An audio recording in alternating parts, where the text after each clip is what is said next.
The 9 books you should read para umasenso ka. In this video today, idi-discuss namin ang top 9 essential books that you should read para umasenso ka sa buhay and to make a good foundation para makamit nyo ang inyong financial goals. Alam na natin that most rich and successful people in money business take their time para magbukas ng libro to widen their knowledge and perspective. Reading is an essential aspect on our journey through entrepreneurship. Reading helps us para makaintindi sa circumstances ng iba or maybe how to start a business, and more importantly, tinuturuan din tayo kung paano i-apply ang knowledge natin para makalead tayo ng successful at comfortable na life. In the words of the great Warren Buffett, the more you learn, the more you earn. So invest in your education and enlightenment at sigurado kami na it will definitely help you in your pursuit of success. But before that, don't forget to like, subscribe, and comment kung ano sa opinion nyo ang best book na nabasa nyo that contributed to your passion today. And watch until the end because the last book might be the one you need to read today.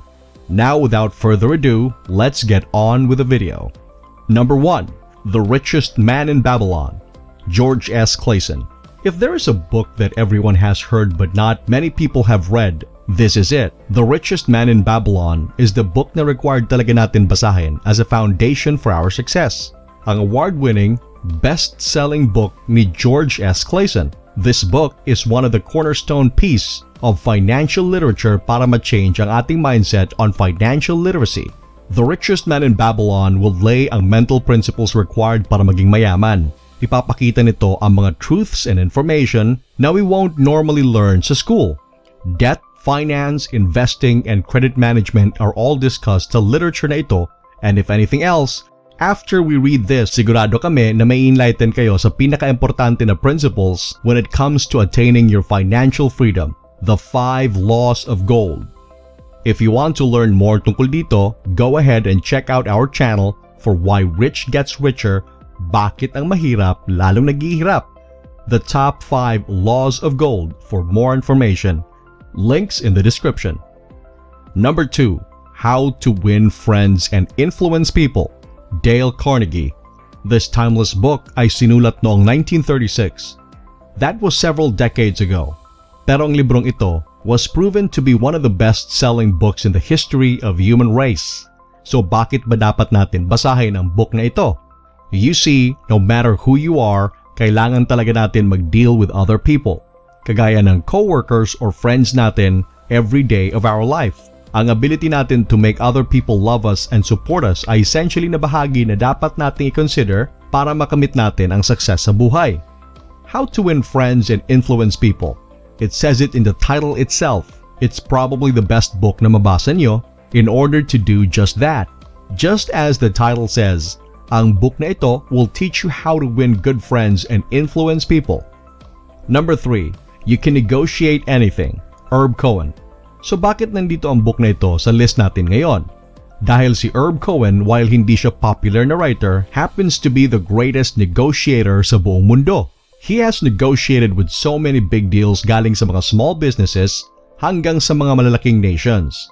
At ang pagbasa natin sa libro na ito will show us the most efficient way kung paano natin kunin ang ating gusto from people. At ang knowledge na ito is super important dahil sa life natin, we always have to negotiate with people. Tayo nga when pumupunta tayo sa ukay-ukay, nag-a-ask din tayo for a lesser price para makatipid. Even sa situations that don't involve barter, ang skill na ito will help us achieve great success. Tandaan ninyo, life won't give us what you deserve. It will give us what we negotiate for. Ang ibang skills natin that we learn from books will act as a leverage para tumaas ang market value natin. If gusto nyong maging good negotiator that makes the big bucks, then go ahead at basahin nyo ang book na ito now. Number 4. The Millionaire Next Door, Thomas J. Stanley. Isa sa pinaka-the best na financial literature para mag-ground natin ang ating mindset para sa success ay ang book na ito. Sa pagbasa ng book na ito, you'll be able to see to get that most millionaires na nakikita mo ngayon came from simple beginnings, just like us. Ang karamihan sa atin ngayon have never-ending excuses kung bakit tayo hindi successful. Most of the time, sinasabi nila dahil sa kanilang sweldo, family, background nila, their poor country, or whatever alibi para ma-justify nila where and why nandyan sila sa point in their life. Reading this book will definitely open our eyes to a new perspective sa buhay. Dahil through this book, malalaman nyo na higit 80% ng mga mayayaman ngayon ay self-made. They came from nowhere pero dahil sa kanilang hard work, they managed to achieve success. Na if they could manage to be successful, wala tayong excuse para mag-give up early. Ang main thing this book will teach us is not how to look rich, but on how to be rich. Ang karamihan ng tao sa mundo, especially mga 20 to 30 years old, make looking rich as ang main priority nila. Whenever magkakapera sila, instead of saving, gumagastos sila on new clothes, bagong phones, makeup, at iba pang mga superficial na bagay that will help them look rich. Pero in reality, they are struggling financially. We definitely recommend ang book na ito for every person na gustong umasenso sa buhay nila. Number 5. Predictably Irrational, Dan Ariely. We get it. Ang book na ito is mainly around psychology. Pero tandaan ninyo, if we understand human psychology, if we understand ang core sa ating fellow humans, then we can probably learn kung ano ang best way to deal with them better. At if alam natin how to deal with other people better, you're probably going to be more successful than most people in the world. After all, especially sa bansa natin ngayon, it's not what you know, it's who you know. Subukan niyong basahin ang librong ito. It's sure to open your eyes kung gaano talaga ka-irrational ang mga ibang tao that we encounter sa buhay natin and how to deal better with them in the long run. Number 6. Tough time never lasts, but tough people do. Robert Schuller. Why is this book so important? Ang book na ito ay essential sa ating buhay ngayon dahil no matter what you do, no matter what you have, no matter what your parents are, no matter what country you're from, sadyang malaking bahagi ng ating buhay ay ang kahirapan at suffering.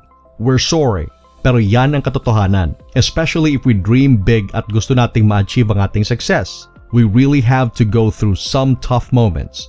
Pero ang moments, ang events na ito, ang nagde-define sa ating character, and hopefully if ma-overcome natin yan, we can end up as better people. Minsan, ang karamihan sa mga tao, when they experience problems, they think na ang problema na yon ay exclusive sa kanila. Kumbaga sila ang main character na dyan nagre-revolve ang lahat ng conflict at adversity. While totoo naman din na we are the main characters of each of our stories, after nyo basahin ang librong ito, you'll realize na virtually every human being na na-encounter natin sa buhay goes through their fair share of tough times and trials. And the best strategy ayon sa book na ito is to focus sa sarili mo and understand na in the long run, ang mga moments na ito ay magiging cornerstone sa ating mindset. We recommend na basahin nyo ang book na ito, especially if you're young or even kahit 30, 40 years old ka na, dahil we still have decades ahead sa buhay natin. And changes are na ang good percentage ng mga moments in those years will be tough. So pick this book up to mentally prepare yourself for the tough times ahead. Number 7. Think and Grow Rich, Napoleon Hill. Alam namin na you've probably heard the name sa book na ito sa ibang videos namin. And maybe nabasa nyo na ito a long time ago. If that's the case, probably nakalimutan nyo na ang most important lesson sa Think and Grow Rich. Or probably din na ito ang first time nyo to hear about this book tapos nag-google lang kayo sa summary. Now, ito ang solid advice namin sa iyo. Go ahead and pick up ang book na ito and read it carefully. But why should we read this book? Well, the simple fact is that no other book in history has helped make people rich than ang book na ito. Uniquely, philosophically, and at times ina-address nito ang inyong spirituality. Think and Grow Rich ay isa sa mga pinaka-essential na literature para sa mga entrepreneurs, CEOs, and business-minded individuals alike. By reading this book, matuturoan tayo na i-master ang ating subconscious control, our financial freedom, and control our destiny. Number 8. 7 Habits of Highly Effective People, Stephen Covey. Like many books sa list natin ngayon, ang 7 Habits of Highly Effective People ay isinulat a long time ago, and it still remains one of the best-selling mindset-changing books na integral sa ating success and personal growth. So anong meron sa book na ito?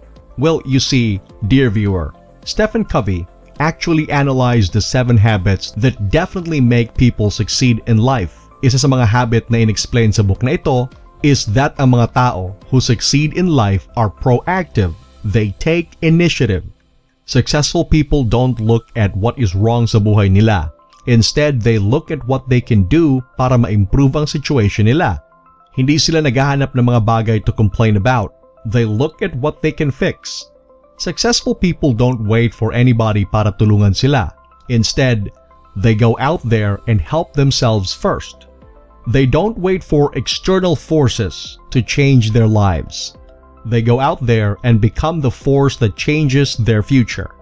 Ang pagbasa sa book na ito is a fascinating journey into the mindset of the successful.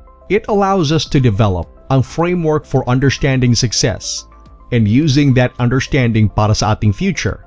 So if gusto nyo talagang malaman ang 7 habits of successful people, go ahead and pick up the book. Number 9. Rich Dad, Poor Dad, Robert Kiyosaki. Yeah, we know that you've probably heard ang book na ito sa iba nating videos or sa mga business-minded friends ninyo. Truth be told, it's probably the most famous piece of financial literature sa generation natin ngayon. Why should you read this book? Well, Rich Dad, Poor Dad was written para i-challenge ang 200-year stereotype about sa pera and education. Robert Kiyosaki guides us in diving into the mentality of financial success and explains ang root cause nito. It basically teaches us to understand na we have a choice sa buhay natin. Kadalasan, dahil sa hustle and bustle sa buhay natin ngayon, we often fail to realize na we always have an opportunity to choose kung paano tayo mamuhay, kung paano tayo mag-earn ng income, and how we spend it. In this day and age, sobrang dami ang mga paraan para mag-generate ng income. Instead of staying sa trabaho natin, which we hate para lang makabayad tayo sa bills, Rich Dad, Poor Dad encourages us to explore more options kung paano tayo kikita in order to escape from the daily grind of life. So that's it for our video today. Sana na-enjoy ninyo ang selection namin ngayon and don't forget to comment and subscribe. Thanks for watching and God bless!